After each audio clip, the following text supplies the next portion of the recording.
on lipstick as we Listen, girl, you need to be camera ready. You know what I'm saying? We have that countdown. You got to put on a little lip. I like your lip. Look at that. Thank you. lip. Thank you. Bam. Ooh, what kind of lip is that? That's a new That color. is- Well, it's a new color new color to me. It's 100% pure. It's called rhubarb. It's called rhubarb. Oh no, you know what? I'm guessing rhubarb is in English and then like French or something. Because it's rhubarb and then rhubarb with an E. 100% pure. I love this brand. Looks And fun. back when I owned a store, I actually sold this product in my store. So it's been a long time that I've been using this product. And yeah, it's kind of like our pink, right? I was gonna say, like it's like a little amped up version of our pink. It's a little more like pow. But yeah, very nice, fun. So we're back. Yeah, we have a couple technical difficulties trying to get in here on time. But hey, we're here. We showed up. And it's been 2 weeks. And if this is your first time seeing us, I'm Alegre. I'm Natasha, as the right, as the little nameplate says. And for those listening on the podcast, we do put this up as an audio only podcast every week. The Harness the Power of The Harness the Power of Panning. Yeah, we're talking about panning. The Harness the Power of Planning podcast. You can find it wherever you get your podcasts. And if you haven't seen our bouquet of books, Natasha and I write all productivity and self-care for the working mom. Our mission is to help you prioritize yourself, save time, and accomplish your goals. Yes, 100%. And when we say productivity, we mean like, for real, making it so that your life is easier, not so much that you are just a productivity robot and you output more. Really, it's about like being productive in the ways that matter to you. Because like, raise your hand if you're somebody who's like, you feel like you're really, really busy, but like there's a lot of spinning wheels, and maybe you do get a lot accomplished, but at the end of the day, you're kind of like, or maybe the end of the week or the end of the year, you're kind of like, wow, I felt really busy. I did a lot of stuff, but what did I do for me, or what did I accomplish really? And was all the stuff that I did in alignment with how I want to be living my life? And those are the questions and the things that we ourselves ask ourselves, and we invite you to ask, and we get into those types of things. So productivity doesn't quite do it. It sounds like corporate, right? Like, how productive are you going to be? It's not from that standpoint. It's from the standpoint. Right. It's thoughtful productivity. It's about thinking about doing what matters, not just doing more. Mm-hmm. And it's about strategic planning. Again, sometimes we'll tell you, maybe you shouldn't do that thing. It's not just about getting more in. It's also about taking things off that no longer serve you, or maybe never served you. 100%. Like, just to make it less abstract, I used to have a business teaching cooking classes. I invented a food product that was sold at pop-up events at Williams-Sonoma. And people kept asking me, when are you going to write your cookbook? And I thought to myself, I should write a cookbook. And it was on my goal list for years. And at some point I realized, I don't think I want to write a cookbook. It takes a while sometimes, right? Because you have all these people going, you should. Yeah. And in terms of making money, it was the business that I had that made the most money. It was very successful quickly. But then I realized, I don't want to be in a kitchen 8 hours a day with a hairnet on. So, sometimes it's about realizing that hair down, girl. You don't want to. Yeah, exactly. This hair, while I have it, that hair needs to be free. Needs to be free. Yeah, seriously. So anyway, if you're joining us for the first time, usually we have a little chit chat followed by topic. Our topic this week is Family Fiscal Year-End. And what is that? Basically, it's taking a point in time each year where you take stock of your family's assets and liabilities. And we'll get into that more. But right now, some chit chat, because we are in the run up to school starting, right? This is the 1 month countdown this week. Yeah, for us, I mean, the other parts of the country, people do it after Labor Day. It's still weird for me to get used to this because I grew up on the East Coast, and it's so weird. It's still, my kids have been going to school now for, my oldest is going into 9th grade. So been doing this for 10 years, and I'm still like, it's so weird that they go to school before Labor Day. Like, my brain still can't drop that in. So And it some parts wasn't of the always country- like this, though. It wasn't always like this Oh, because I really? grew up in Los Angeles and I Yeah. used to go to school after Labor Day. Okay, so you did, right. So I know on the East Coast, I have friends who are teachers and have kids, and they're still after Labor Day. That's still their jam. Of course, they get out a little bit later and they have shorter Christmas break and, whatever. It all works out. Everybody has 180 Yeah. days. But yeah, so I know some parts of the country, you have more than a month. But here in LA, we got less than a month before kids are back in school. Which is good for you because you get to be we're like you're back to the future. You're seeing us talking about the run up and you're like, oh, okay, well, I don't have to think about this for another couple weeks. So we're in the run up and my child is switching from having been homeschooled her whole life to going to a traditional high school. It is a small traditional high school. It is a public high school. It is a small traditional public high school because it's what's called a magnet program. I don't know if there are magnet programs all over the country, but basically this one is focused on a specific topic and it's a topic that's aligned with her interests. And so that works out. And so she has never been a morning person. And I have always allowed her to follow her own circadian rhythms because there's a lot of brain science, and Natasha and I are big brain science nerds. There's a lot of brain science about letting kids sleep so that their brain can have time to develop because that's when your brain 100%. is Yeah. doing so much of its repair work and growth work, right? Is when you're sleeping. So this is going to be a big change for her. And so kind of in the run up, I had put in my calendar when we were talking about the summer, I put in my calendar, okay, someone's going to have to start practicing going to bed earlier and getting up earlier. And in this run up, she's also had 2 weeks of bridge programs. Mm-hmm. Yeah, that's great. Yeah. So summer Yeah. bridge is when your school, I guess it could be a different entity than your school. It just so happens to be that her school offers a summer bridge math program and then a summer bridge kind of like study skills program. And so this week is a summer bridge, then she'll have next week off, then the week after is the study skills bridge, and then she'll have 1 week off, and then she'll start school. And I feel like it's been a really good run up for her because she's going from getting up whatever time she wants to this week summer bridge starts at 8:30, and then she'll have next week off, and then the following week it starts at 8. So it's getting like half an hour earlier. Yeah. What time does her school day start? So her school day is actually going to start early because she wants to do a singing class, which is an elective. And so as a freshman to be able to take an elective, it means that she has to start her day with period 0. Yeah. Woo! Mm-hmm. Yeah. So ostensibly she's going to be starting an hour earlier than her Right. classmates. However, the way her morning is set up too is that it's basically kind of all fun stuff her first 3 hours. So she'll have time to wake up. Well, that's great that you already have the schedule. We haven't gotten our schedule yet, so I don't even know which classes are when for my son yet.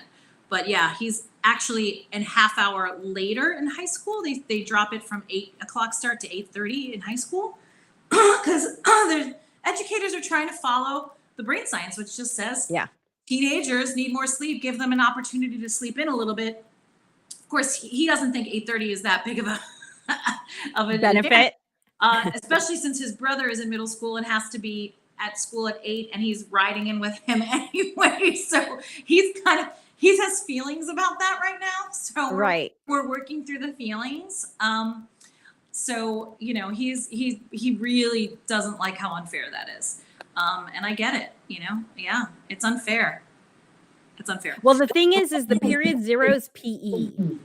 And so I think there's some real benefits to having period 0 PE. For instance, it doesn't mean she has to change her clothes twice, right? She can go to school in her just PE? for PE. Right. Exactly. And that, if anything's going to kickstart her brain, it's PE first thing in the morning. Right. Plus, we live somewhere where it's warm. So also getting period done first thing in the morning. Yeah, for real. Absolutely. Yeah. And there's so much benefit to doing exercise first thing in the morning, right? So that's great. That will definitely wake her up and she will be like raring to go. She won't be like nodding off in homeroom, Exactly. I remember those days for sure. Yeah. That's awesome. That's great. Yeah, Yeah, so we're easing her into, so that's one of the things that we're doing to ease her into, school starting. Also, I'm really grateful for the bridge programs because I was doing my own bridge, which I always do every summer. She's always had school during the summer. It's been a little bit less than during the regular school year, but it is nice having some other educators take hands that off off. of my plate. 100%. Yeah. My son's doing a bridge program too. So like just they're doing it to have the magnet kids, 2 weeks of it, all just incoming freshmen so that they can, kind of bond and get the chance to know each other before the school year starts. Unfortunately, we missed the first week of it. It's a 2-week program. So he's in the second week, which is super fun though. It's like, it's really more of like it's more of like a camp atmosphere than like a Yes. school, right? So like they're doing tie-dye, they're doing whatever, they're making little films, they have a Oh, field trip okay. tomorrow, so it's really more of like kind of like a bonding camp experience than a academic experience. Just happens to be at the high school, and they're Right. getting to have the lay of the land. It's a huge campus, so they're getting a chance to, like, as incoming freshmen, that's such a leg up. Absolutely. Because like that campus is confusing to me. We went on that tour Right. and I was like, wait a second, it's humongous, right? And so it's great as an incoming freshman to have a little bit of bearings, at least, have an idea of where Yeah. you're going and what your class is and all that stuff. So For them and for us, right? Because it's a new campus for you, it's a new campus for me. right, like getting for me to just practice that drive, although Exactly. my husband is the one who's going to be doing it in the morning, and we're just kind of trying to figure out the second half of that. But it has, like, it's been practice for me too. I'm like, oh, this is legitimately a 25-minute drive. Okay, got it. You know what I mean? Yeah. Which is a big change from the 10-minute drive that we had before. So Right. really kind of getting that also into, that's why this morning, because I knew we had this. Normally, I'd be getting back home exactly at 9:25 after I drop him off for 9 a.m. And I was like, we gotta leave early, bud. I'm like, I need a couple extra minutes to get ready for my chat with Alegre on Thursday mornings, which is where we are right now. Yeah, yeah. And also just, asking the questions such as, so where is drop off exactly? I was able to go to the main office today and ask some questions because I thought you could only drop off on one street, but apparently there are two streets you can drop off on. And Bam. one is clearly the entrance. So anyone who doesn't ask this question, I'm sure, is going to the entrance. Right. And so I'm like, okay, great. I'll go to the other place. So yeah, just getting them used to it. I mean, I think when I went to a small high school and I had done some sort of like tours and orientation before, but this school is many, many times bigger than my high school was. Just the physical layout of it. Totally. Yeah, it's a big school too. Like, yeah, the campus is big. Plus Yeah. multiple buildings, right? I mean, I went to a high school, everything was in one building. We were contained. It had multiple Right. floors, so you had to go up and down and whatnot, but you weren't going like, oh, that's in this other building across campus. You know what I mean? Right. Like, that is not, but I think your daughter's school and my son's school that is the case where there's multiple buildings where they have to like transfer to, and that is Yes. definitely different. Yeah, so just to give them the lay of the land, I'm grateful for the bridge program for that. And just, I was explaining because of course my kiddo had feelings about going to this bridge on Monday. And as we're driving, I said, look, 99% of fear is fear of the unknown. And most of the time, that unknown thing that you're fearing never even happens.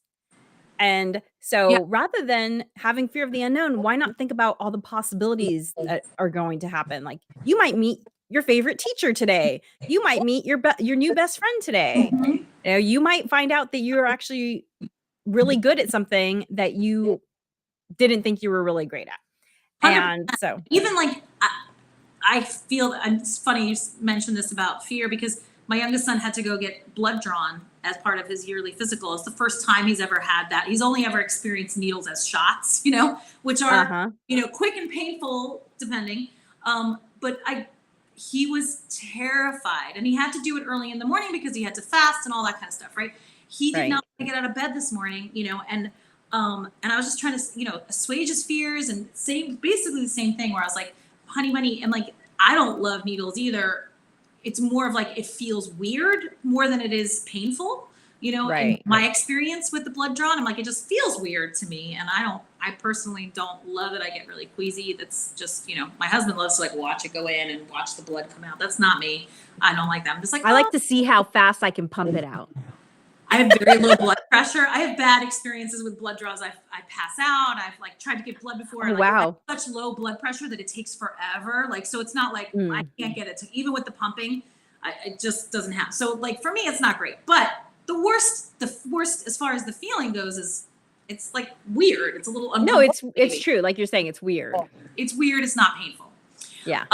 And so he really, really, really, really, really was terrified. His dad took him, and then I get a call as I'm dropping my other son off. Hey, mom, I just did it. It was so interesting. It was so, like, and he wildly different. And my husband was like, he's that person who watches. He's like, I'm gonna make him watch it. And I was like, can we just see if he wants to? And so apparently afterwards, the nurse thanked him for having him watch it. She's like, so many people don't let their kids watch it, and it becomes even more fearful and stuff. So, Mm. but this is a perfect example. And I just said to him, I said, hey, buddy, so I'm like, A, I'm really proud of you for having the courage to, do it anyway. I know you're really scared. And B, let's put this in our memory bank as one of those things, like, even though you're afraid, a lot of times, whatever it is that you're really afraid of, either A, doesn't happen, like you said, or it's just not even close to as bad as we imagine it, right? And so Yes. even if you can't get to the point of like, maybe I'll meet new friends, maybe I'll meet new teachers, at the very least, to steel yourself up enough to just try it, right? And then find out what it's really like. Because man, we can really build things up into something that it really doesn't wind up being at all, right? How many times have you had that experience, right? Where you're just like, oh my God, it's gonna be so awful. And then you do, you're like, oh, it's not bad. Right? Well, and I also did one other thing, which was I said to her, I said, honey, when baby chicks are ready to fly and they don't want to leave the nest, what do the parents do? And she's like, they push them out. And I was like, yeah, babe, baby chick, we're having a little bit of that moment. Like, we know that you're ready to do this. Right. You're just going to have to trust us that you're going to get that nudge to go out of the nest. And she was like, oh, okay. And then that's great. Your kid is so, like, she loves animals, y'all. Yes. So like she 100% understands that. That's a great analogy. Absolutely. So, pro tip, whenever possible, use stories that will resonate with your kiddo. Are they into the arts? Bring up an art story. Are they into sports? Bring up a sports story. I know animal stories are always going to go over way better with my kiddo because she's an animal person. Yeah. Secondly, another interesting life lesson that we had happen this week was when my kiddo last night said, I don't feel like going tomorrow and it's optional, so I'm not going to go. And we were like, I'm sorry, where did you get the message that it was optional? And she's like, well, I mean, I chose to go. It's not like something I have to do. And then we got into explaining. And I think the reason why she has this point of view is because she's been homeschooled her whole life. When she has attended quote unquote classes, they've always been extracurricular things, right? Like Dungeons and Dragons or martial arts or things that were not academic. And we said, this is not like that. Also, this is your math teacher. This is going to be your math teacher for the next 4 years. Is that the sort of reputation you want to establish with your math teacher, that you just like don't show up because you don't want to? Yeah. And so that was a whole big mind shift too. So I'm grateful for all these learning opportunities that the Summer Bridge has brought up, that, life lessons sort of learning opportunities that we weren't expecting. Yeah. Hey, it's super fun. Yay. Yeah. New things constantly popping up, new challenges, new ways of thinking of things. Yeah. So I'm sure we'll be talking about this more as we continue on this run up to the school year. So tune in next week for whatever chit chat we're talking about with regards to that. But let's talk about the family fiscal year end. Yeah, and I'd love to also put in the comments, what do you and your family do to prep for the school year? What are the things that you find to be challenging? For us, it's going to be school clothes shopping this time because we've been using a uniform for the last 3 years. That kind of thing. Would love to hear your tips, tricks, and things that you love about, or maybe not love, but have found maybe ways to bridge this time, since we're using the word bridge. Summer Bridge. Yeah, Summer Bridge. It's such a good concept, Summer Bridge. Like, It does. It makes a lot of sense. And we'll talk about it more. So family fiscal year end. So when my husband and I got together, I started doing a fiscal year end for us because I just like looking at numbers.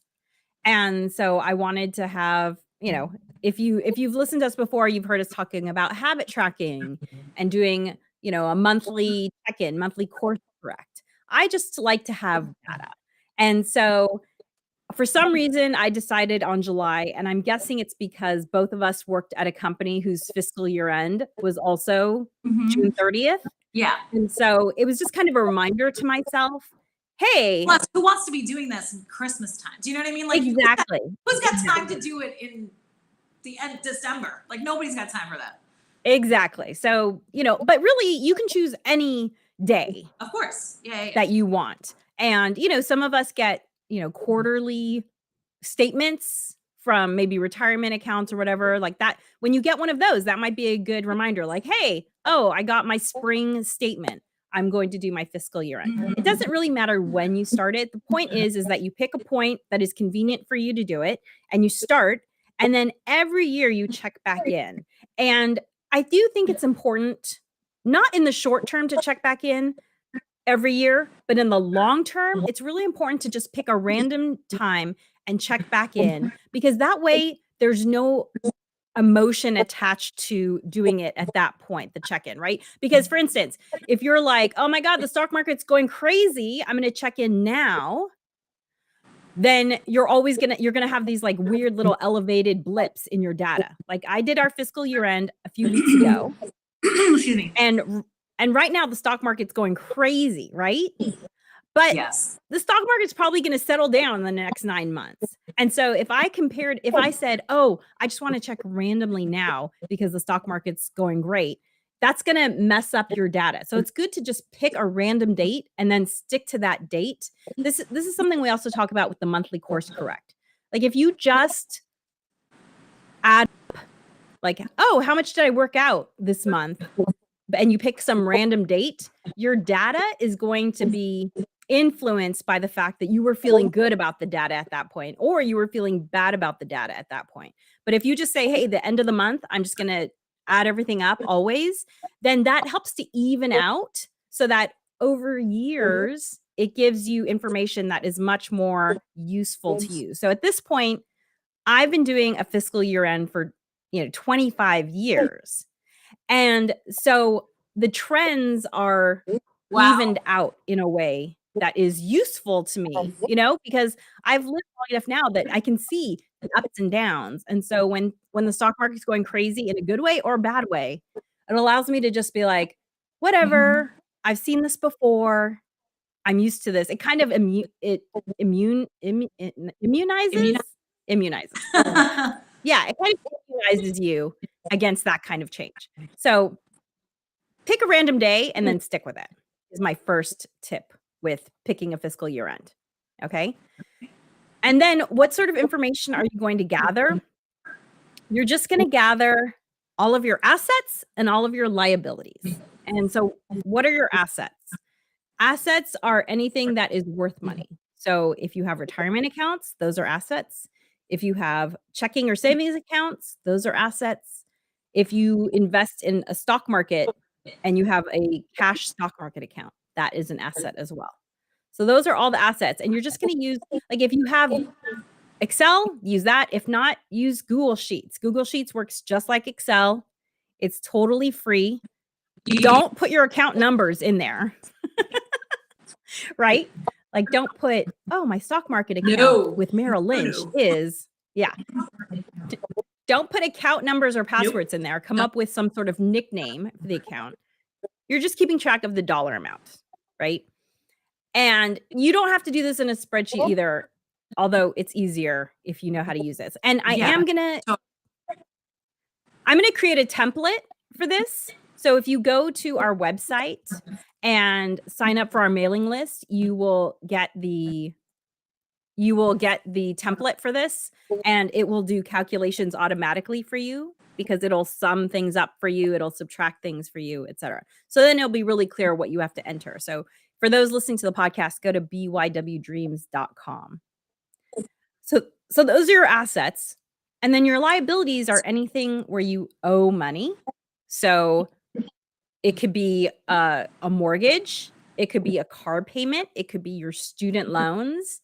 Those are kind of the big things that you might owe money. But then there are also kind of the short-term places where you'll owe money, like your expenses. So if you're paying rent, or if you are paying off a credit card, those are also liabilities, although those are considered a different type of liabilities. One is a fixed liability. Fixed meaning like you have a long term in which you're going to have to pay it off, like a mortgage. Variable meaning it could change, right? Like if you're renting right now, you might not be renting in a year, or you might change apartments and your rent changes. So that's considered something that's variable. And this will all be a lot clearer when you look at the spreadsheet in terms of really easily laid out. But I highly, highly encourage you to do a fiscal year end, because it kind of takes the power away from numbers when you are aware of what they are, right? I understand the desire to not know things, right? A lot of people are like, I just don't want to know. I just don't want to know how much I'm spending, or I just don't want to know how much I owe. And this is kind of going back to what we were talking about that fear of the unknown, right? You're giving the numbers a whole lot of power over you if you give in to the, oh, it's too scary, I just don't want to look at it. Because the reality is you can't do anything about it in the positive or negative until you know what you have. So I just want to tell you, I know the hardest thing is going to be getting started. But once you get started, I can promise you that in 5 years, it will be so helpful to have historical information to look back on. It really makes me feel so much better to see that even though I've lived through what at this point, like 2 recessions, that I've been an adult for 2 recessions, I think at this point. You see that things recover, and it does so much for my stress. It brings my stress down so much to have that historical information. So that's my pitch for a fiscal year end. I also don't love it, because I am that person who, like, numbers make me want to gag. Like, I just have, it's just, it's always been the case. I found out much later in life that I have basically number dyslexia. So this is why I have like a lot of stress around numbers, and I've always had problems in math class. And so even just talking about it makes my stomach go, like always and forever. But we haven't, as a family, we have not done a fiscal year review.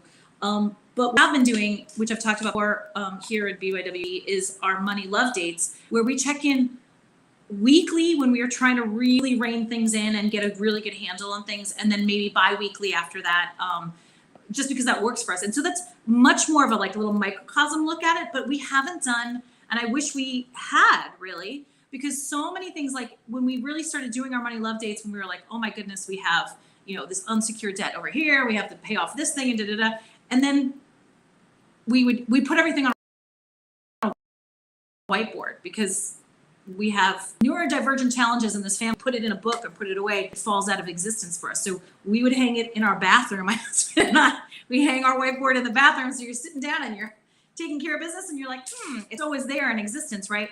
Plus, we wanted to put it in a more private area than like our living room, where everybody could just see our financial life, But regardless of that, you'd start to see, oh, we paid that off.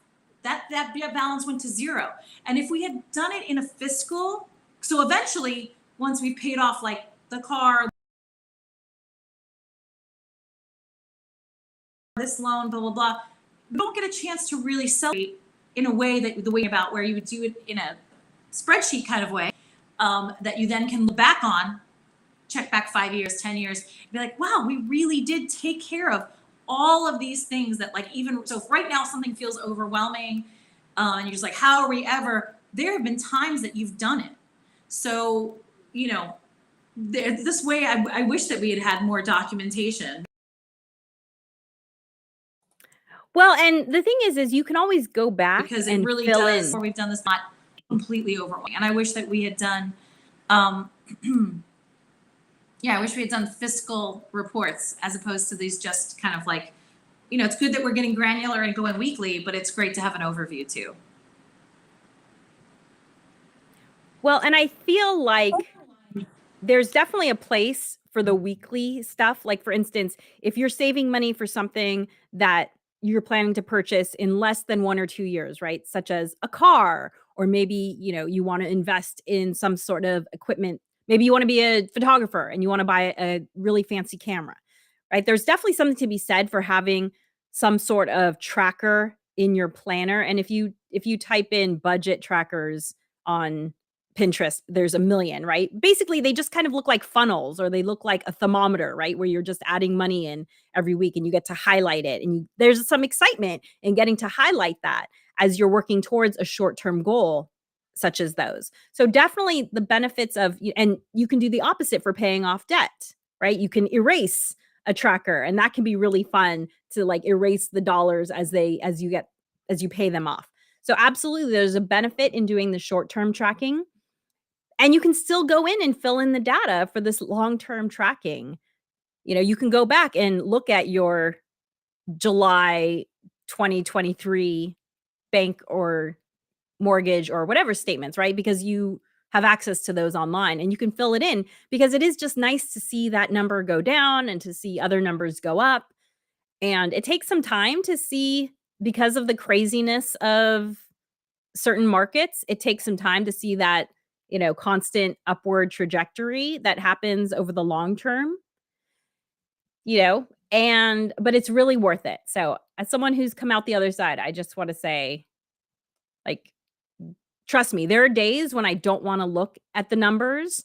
And, well, one of my best friends, it was, I don't know, maybe a month ago, she said, "Oh my God, do not look at your stocks today. Like, the stock market was so horrible." And I was like, "Okay, great. I'm not going to look today. I already did my fiscal year end. I'm fine. I don't need to look." And then there are times when the stock market's going gangbusters and it's kind of fun to log in, but you have to remind yourself, well, this too can pass. So definitely I'm a fan of doing both. I think you're muted.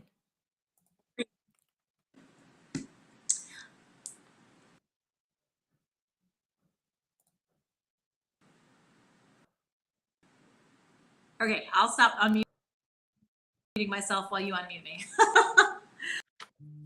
I didn't even know I could unmute you. That was a new opportunity to unmute you.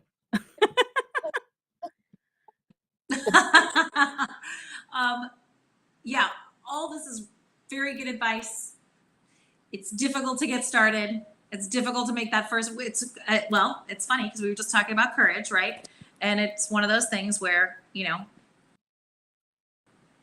if you have the fear of doing it, find an opportunity anyway.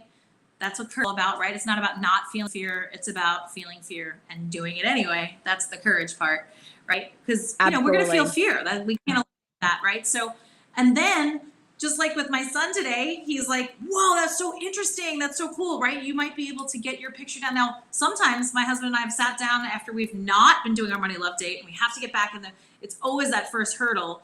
And you sometimes you sit down and you're like, "Woo, this picture is not great," but it's at least reality, and you're able to handle reality, right? So it can be painful, it can be uncomfortable, but definitely worth it.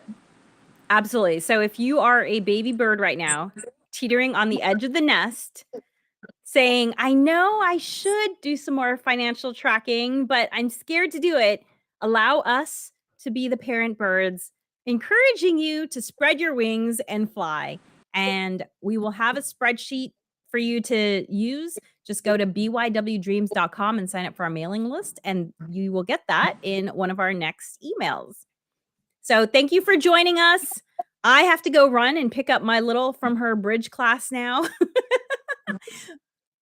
We'll see you next week. Join us next Thursday. Yes. Dream wild, wild dreamers.